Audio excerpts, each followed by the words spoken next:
Hey guys, welcome back to another Howl's Random Decks. Today I bring you wind-ups. As you can see, I bring it to you on yugioh Pro. I have the cards to actually make the deck, but I don't want to keep making a deck every single time. And I think making it this way, I can make many more decks much faster and bring out more videos for you guys. So I'm just going to be doing it this way. I did a bunch of different builds for this deck, and this seems to be the best build for budget players as well. And there's some cards in here that some people will be like, how are these budget? But you know, compared to the other cards, these are budget. First off, I wish Zen Mighty was back. Look at it, he's right here. Damn you, Hunter. I don't know if anybody saw my ban list review. Let's put it up on the screen real quick.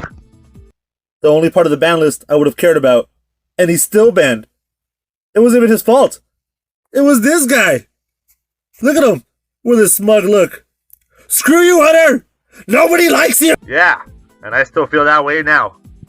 But anyways, let's move on real quick. We're going to go through the deck real quick, and then you can see some games. I'm sure some of you are going to ask, why am I playing against the AI? Well, simple. If I can't beat the AI with this deck, there's no way in hell I'm really going to beat anybody playing with this deck. And I tried a bunch of different builds. You'll see different cards in the decks. And this is the best build that I think works. Let's go through it real quick. First, your wind-up stuff. You got your 3 Sharks, 3 Magicians, 3 Hunters, just so you can still try to do some loops. And yeah, some other cards that help it. 3 Wind-up Rabbit, 3 Rats. That's all your wind-ups. 3 Droll Unlock. You have your other option over here of Ash, but Droll Unlock is a little cheaper, so that's going to be the preferred option.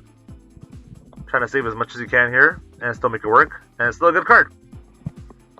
2 Summoner Monk, just so I can have some more special summoning abilities.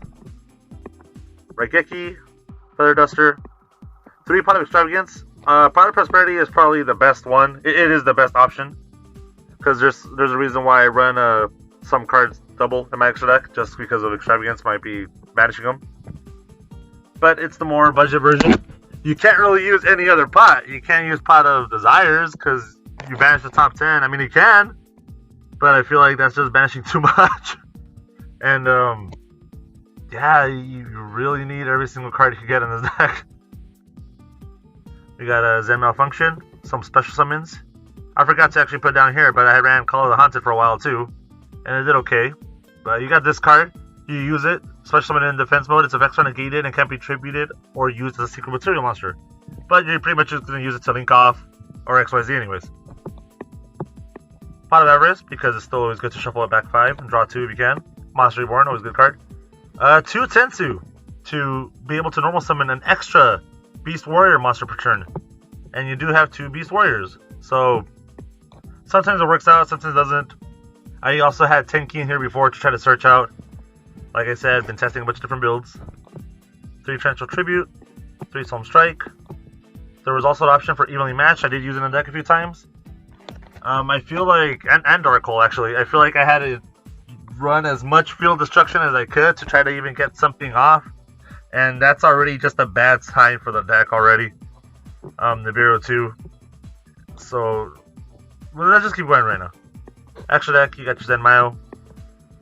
Keeper of Genesis, just because this is just a throwback to when XYZ's first came out. I remember this was the first set it came out in. Bakuman Shark, because you can't make your Toad, because of Shark.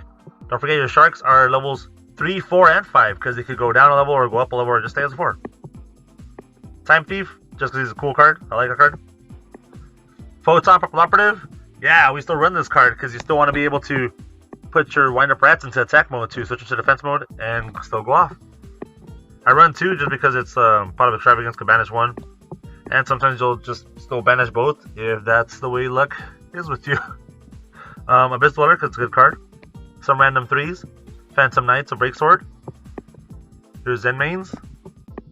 And of course, totally awesome. Then some random links. You got your Nightmare Phoenix. Hida, because you can special summon a fire monster from an opponent's grave, which is basically always Ash, and you could rank. You could go in, yeah, you could go into rank 3. Oh god, I'm gonna confuse her. Your 2 is in maintenance. Probably make it 3 if you're gonna be running this Pot of Extravagance. And your Summon Grate, just in case you need to bring this out and have something engraved to go off. Maybe use Rat. There was a point where I had Utopia and Utopia Double just to try to get some OTK options. They're your only OTK option. But with Pot of Extravagance, you might be banishing it. There's just a lot of factors here. I'm trying to keep it as much budget as we can, but this deck needs a lot, and it doesn't do that much. So honestly, if I had to rank this deck, which I'm gonna start doing this stuff now, from 10 or from 5, fine 5, whatever, a 2, because a 3's gotta be average, but it's a little below average. 2.5, there you go. It's not completely below average. It's just enough. It's a fun deck against, you know, it's just a casual fun deck. But that's why you do these random deck reviews. We all know they're not going to be meta decks. Because if it could somehow get enough time to do stuff, it can still hand loop. If there's a deck that I want to use and it's beating all the AI rather easily, well then yeah, I'm going to be playing against actual people. But this deck struggles against the AI, so yeah, well, I'll put some games here. This is what I'm pretty much going to be doing now. I'm just going to be doing quick deck profiles, then putting up some games for you guys. Hopefully you enjoy it, and I'll see you guys next time on Stacks Gaming.